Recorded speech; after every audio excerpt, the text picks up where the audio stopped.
it's Brock here from Rock Hill Farms, and I really didn't want to be making this video today, but things went a little bit haywire and this is where I ended up. I had kind of a scary situation and I just wanted to document it and share it in case it's helpful to anyone else. So I went out to another job I was going to do today that was fixing a driveway, hauling some logs. So I got all the equipment delivered, came back to the rock yard, got my 4 tons of rock the same way I've been hauling. 4 tons of dirt, 4 tons of rock. That's what I've been doing. And got it loaded up, started to drive home. Now where the rock yard's at, you go a few miles before you ever increase speed because it's all short runs, back roads, kind of an industrial area. And so I got out away from all that and I kind of pulled onto a highway. And I got up to about 55 and it felt a little bit shaky.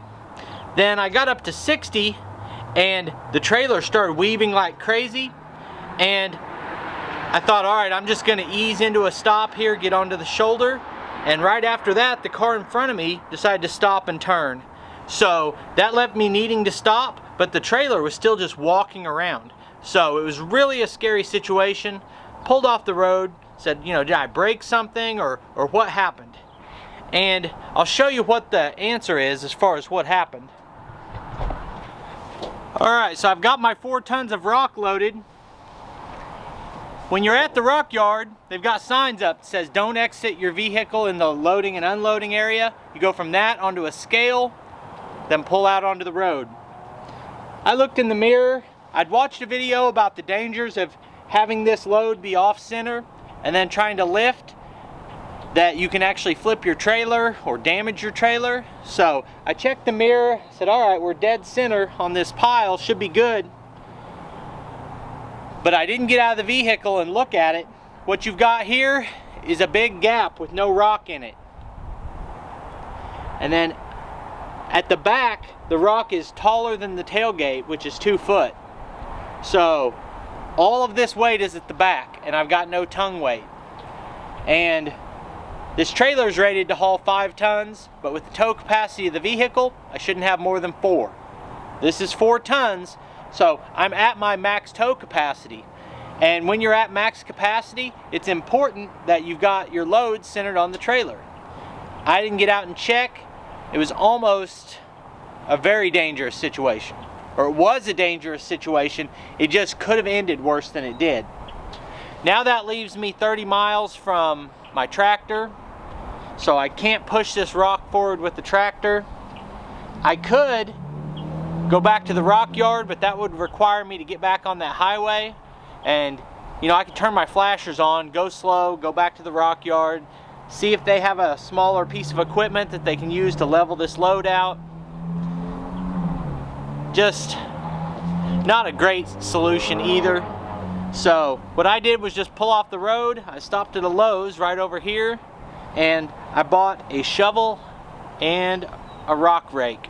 And I'm gonna level this load out so that I can drive.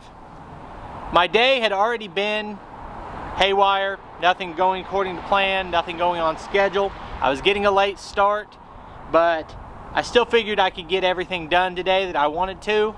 Now with this detour, I've stopped a couple times to check it. I tried to go to a dollar store that was just right next to where I pulled off the road. They didn't have a shovel. Now I've come through town and I've got some hand tools, and I'm gonna lose a couple more hours dealing with this. So, you know, that's a little bit annoying, but mainly I guess I should just be glad there wasn't an accident. And the important part of this is that anyone watching, as well as myself in the future, if you get a heavy load like this, stop and make sure that the weight's evenly distributed.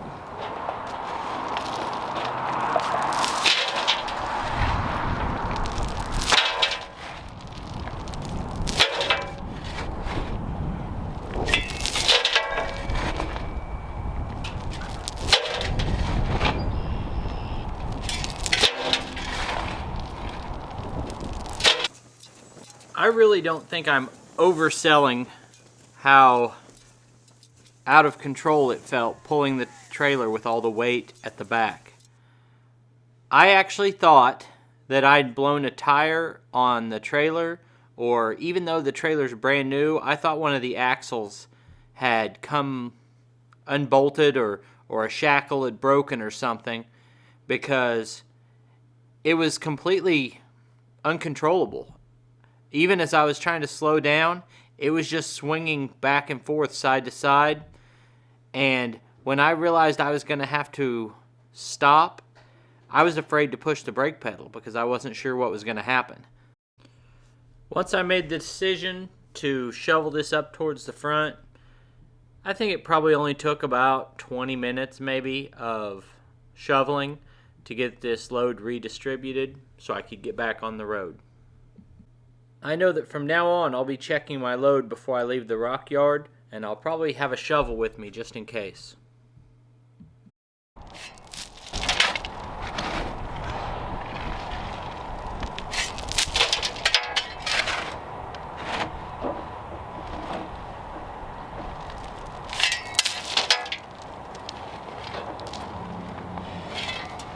Alright, so I gave a lot of thought to this while I was up there shoveling, and one other difference is anytime I've ever hauled this much, I also had stuff in the bed of the truck, and the bed of the truck was empty.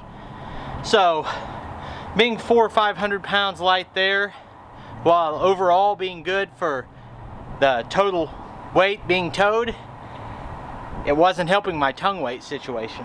So I've leveled this out quite a bit. I'm gonna put the GoPro on this tarp bar right here and capture the footage, see how it rides, see if that solved the problem, and give you an update after I've drove at highway speed. Alright, so the rest of the trip, the truck pulled fine. I didn't have any more problems. It really was just a matter of having too much weight at the back.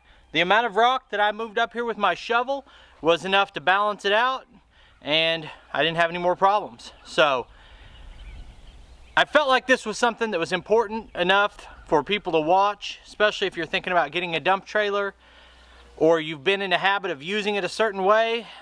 But all it takes is one loader to be maybe in a hurry or not have a good view of your trailer and get the weight off center in one direction to cause you a problem. So I appreciate you taking time to watch the video. Just a minute, you'll see links on the screen to a couple more of our videos, and I'll see you next time.